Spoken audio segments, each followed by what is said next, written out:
Okay, hello everybody and welcome back to my channel. Just to address the elephant in the room, yes, I am sick. I don't feel like awful or anything, like it's really just my voice that is not vibing with me today. You know, like it's not present. I have a feeling that she's on her way out the door. So, here we are to film one final video before I probably just like can't speak for a few days. So, it's fine. Like, we're fine. So I thought, in an attempt to do something to cheer myself up, make me feel a bit better, we could sit down and talk about all of the books that I read in December, because I read so many good books in December, I enjoyed a lot of them, and we're just gonna chat through them. So we're just gonna have a good time, even though I am a little bit sick today.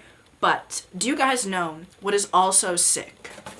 The price that Book of the Month provides for new hardcover fiction. Yes. Sorry, that was such a bad transition. This video is being sponsored by Book of the Month, so thank you so much to them. I love working with them, so we're gonna talk about them for a minute, and then we're gonna actually get into the books. So if you guys don't know, Book of the Month is a super popular and fast-growing online book service for readers that aims to promote new and emerging authors so that readers like you and me can discover new books that we love. Basically how it works is their team vets hundreds of different books every month and then chooses a curated selection of new and early release titles that you can then choose from. I know Book of the Month is super helpful for me personally because outside of like the fantasy and YA genre, I'm not really up to date with like new releases. So it's always just kind of helpful for me to kind of check out what Book of the Month is chosen for the month, and it kind of gives me an idea, a taste, if you will, of what's coming out that month. Another thing that I really appreciate about Book of the Month is their skip policy, so if you're not feeling any of the selections for that month, you can just skip at no charge to you. But my absolute favorite part about Book of the Month is their phenomenal price for new hardcover fiction. With Book of the Month, you can actually get your first book for $9.99 with the code NEWYEAR. So that's honestly just such a deal, if you ask me. So they've also sent me 2 books to talk about this month, and both of these I'm just like very intrigued by. So the first book was something that I absolutely, like automatically knew that I needed to pick up, and I'm definitely going to be reading this soon. And this is Lunar Love by Lauren Kung Jessen. This is a book about 2 matchmakers falling in love, essentially.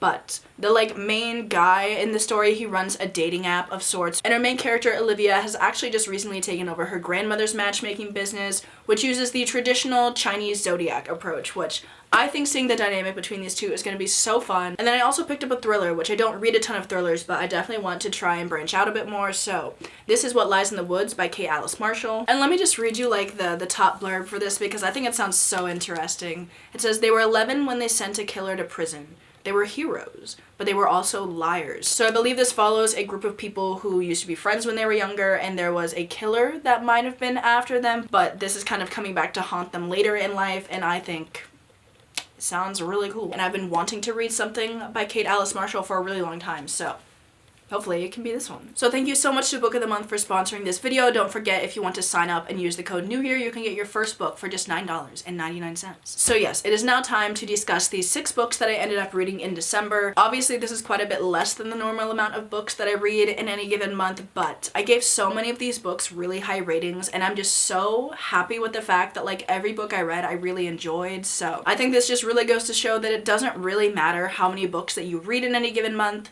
as long as you're having a good time and you're loving the stuff that you are picking up, then that's fantastic. Okay, so the first book that I picked up this month was This Winter by Alice Oseman. This is a novella of sorts that follows Nick and Charlie, who are the main characters of the Heartstopper graphic novels that everybody loves. Like, we all love them. We all know this. I actually didn't end up giving this book a rating just because it was so short, but I definitely really enjoyed it. It mainly follows Charlie around Christmas time. I think this novella kind of takes place during the 4th volume of Heartstopper, if I'm remembering that correctly. And in the 4th volume, we see Charlie kind of dealing with his eating disorder, and that's kind of what this novella focuses on because the holidays are a rough time for him. So it definitely deals with like some heavy topics. However, Alice Oseman always just addresses them in like the best way. So I thought it was just really good, and I would definitely recommend it if you enjoy Heartstopper. There is another novella that also follows Nick and Charlie, which I think is just called Nick and Charlie. I read that one earlier last year. I don't love that one, really, but I did enjoy This Winter. Next up, I read Zero's Journey, which is a manga, and there's honestly like not too much to say about this one,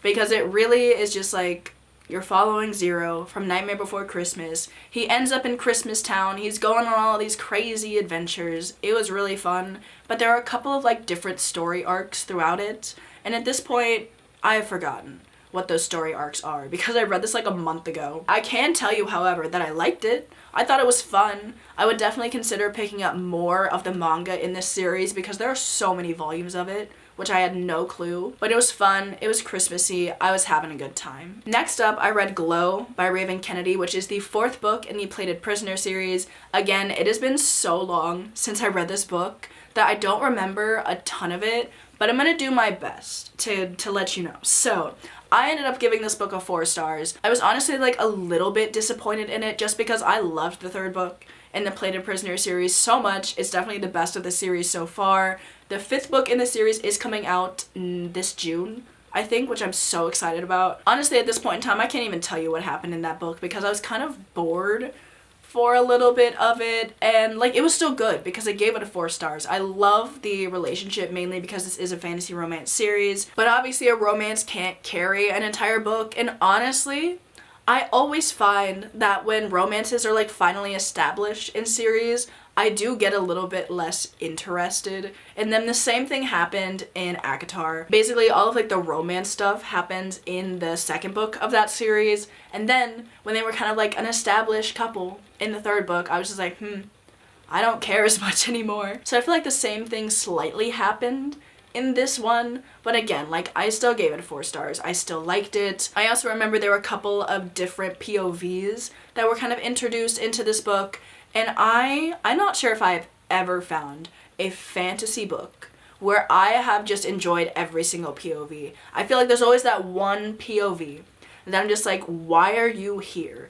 But there were like a couple POVs in this book that I was like, why are you all here? They're like, oh, look at this like political intrigue and plot development. But I was like, I don't want the political intrigue or the plot development from these people. Another thing I do want to say about this series is that it really reminds me of ACOTAR. Like in the way a lot of relationships develop, in a way a lot of like characters are written, they definitely remind me a lot of characters in ACOTAR. But I'm not saying this to be like, oh my god, she copied, A Court of Thorns and Roses. I'm mainly telling you this so that you know, if you like A Court of Thorns and Roses, you should check out the Plated Prisoner series. Look up the trigger warnings though.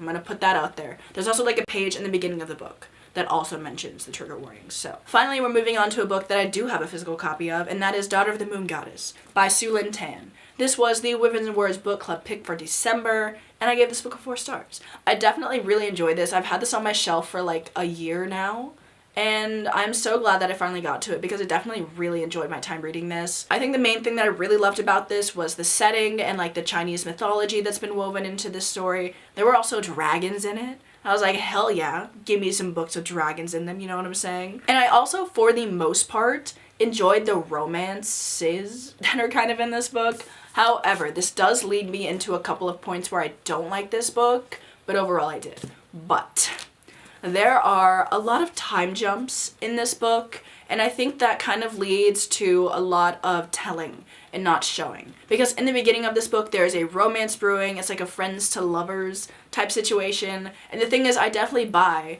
the friends to lovers. Like, I can see how that would happen. I really like that relationship. I think they're so cute. But there is a 2-year time jump in the middle of that friends to lovers arc that they're having, and I feel like it was kind of abrupt from them being like, oh, we're like besties, to them being like, oh my god, I love you.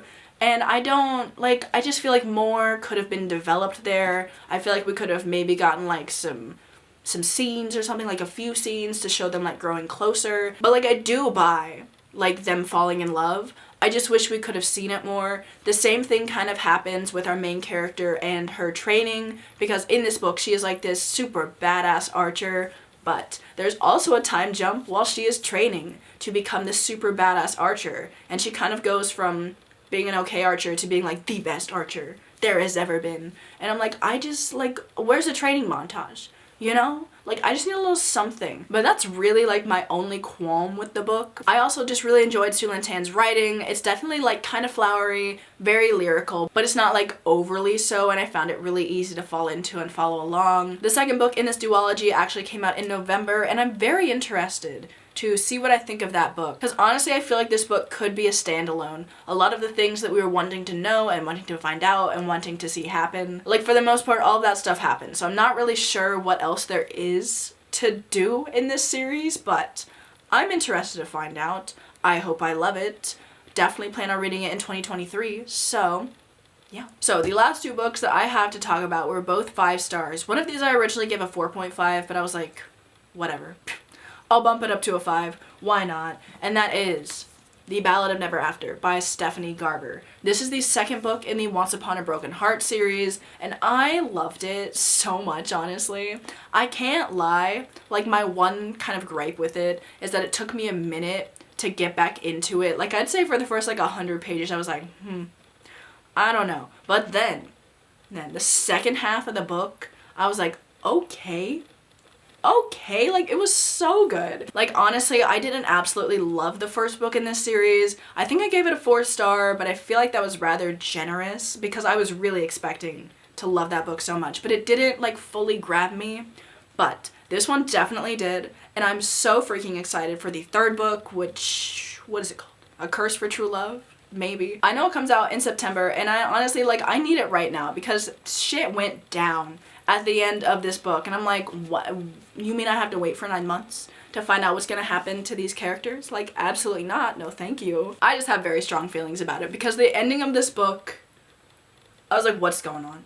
You know? But I love a book with an ending that has me like, what's going on? Do I have anything else productive to say about this book? No. I really enjoyed the romance in this book. I was like, I'm rooting for you two. I want it to happen. Literally no clue if it will happen because of certain circumstances that some of our characters are in, but I need it to happen. Like honestly, I will not rest well until I know what happens. So overall, it was great.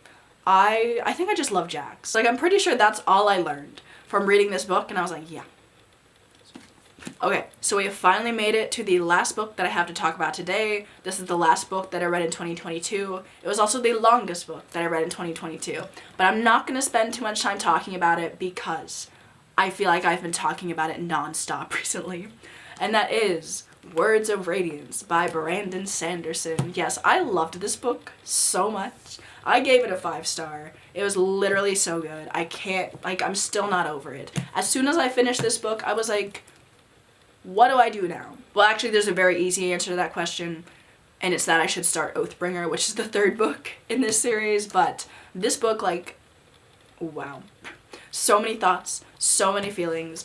Honestly, like, the first half of it, I was definitely enjoying, but I wasn't enjoying it as much as I enjoyed the second half of this book. There was so many things going on, so many just, like, stunning, amazing scenes, and I can't get over it. This book has single-handedly made me decide that I need to read every single Brandon Sanderson book that is set in the Cosmere, which is kind of like a universe of sorts that a couple of his series are set in. They're not like connected, but they're in like the same universe, if I feel like that makes sense. I made a whole vlog for this book. It's literally 50 minutes long, so I'll link that if you want to go watch it because I feel like I did all the good talking there. So just know this was great. Literally, like, immediately after I finished this book, I went out and I bought Oathbringer. As soon as I got home from buying that other book, I bought the first book in the Mistborn Era 1 series, which is the Final Empire. I've been meaning to read Mistborn for a while. I've heard a lot of good things about it, but this book was like, yeah, you gotta do it. So, really hoping to read quite a few Brandon Sanderson books in 2023. I fear, though, that I've started with the 2 best ones, because I think the ratings for The Way of Kings and Words of Radiance are just, like, crazy high on Goodreads. Like, I think they are considered by most people his best work, but, like, who knows what I'm gonna think about it, you know? Obviously, I love these. Hopefully, I will really love Mistborn as well. At any rate, I'm just incredibly excited to jump even further into this world. So, that's it. That's all I have to talk about today. Honestly, my throat has started to hurt a lot. So I'm gonna go. Thank you so much for hanging out with me, even though I sound absolutely atrocious. I still had such a good time filming this video though. Talking about just like some amazing books has definitely made me feel, you know, like a little bit better. Like my voice still sounds like this, so how much better can I feel? But I do feel better. So again, thank you for chilling with me while we talk about some books that I read in December. As always, do let me know what your favorite book of December was, or if you're feeling shady, I would also love to know your least favorite book that you read in December. I don't really think I have a least favorite book, to be honest. I I enjoyed all of these books. Like, they were really good. So, very happy about that. Also, thank you again to Book of the Month for sponsoring this video. Don't forget, you can use the code NEWYEAR to get your first book for $9.99. I'm gonna go, and I will see you guys in my next video.